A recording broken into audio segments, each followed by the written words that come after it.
Yan si Akira, may tinapay sa bibig. May tinapay sa bibig, oh. Kita-kita sa camera. Itong dalawa naglalaban, ah. Ayun, oh, may tinapay sa bibig, oh.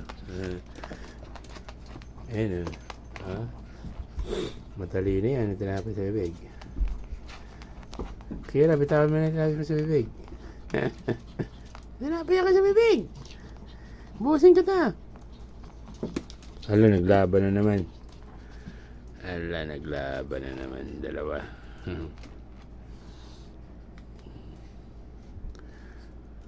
Busin nyo na yung pagkain nyo dyan.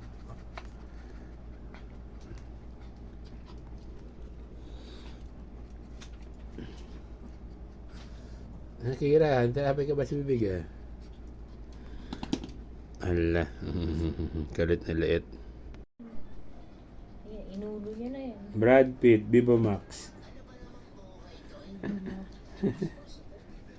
Si Brad Pitt, Viva Max.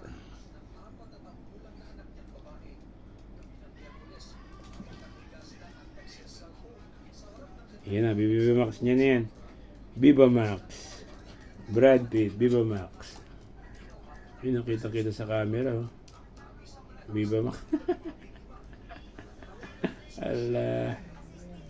Viva Max. Alam ko talaga si Brad Pitt, eh. Brad Pitt ka, wag makanin. Ala, Viva Max na naman. Babugoy! Pamong itorbo niya, agating ka niyan. Ala, kalit ka, ah.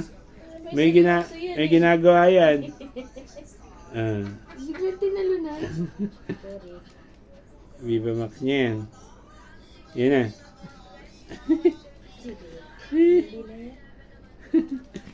Nagalit tuloy. Yala, nagalit tuloy. Ayan. Viva Max. Ayaw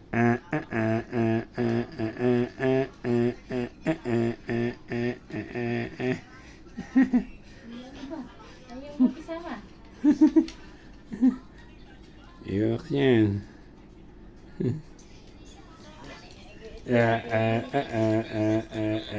Pati na rin ang kanyang dream ride.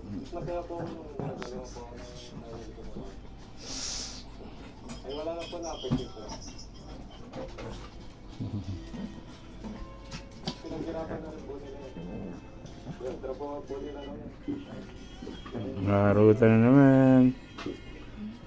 Si Brad Pitt, si Akirang, at si Honey, si Liit. Para po maibigay lang tayo. Ayan. Maruta na naman ang mga alaga nating Shih Tzu. Mga healthy, mga batang batuta na Shih Tzu. Ayan.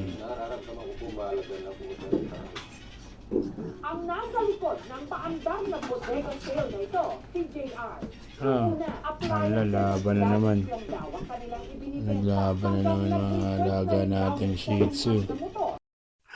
Follow, like, and share my FB page at subscribe kayo sa aking YouTube channel sa Magsisi at Talikuran ang ating mga kasalanan dahil ang second coming ng Panginoong Hesukristo ay malapit na pong dumating.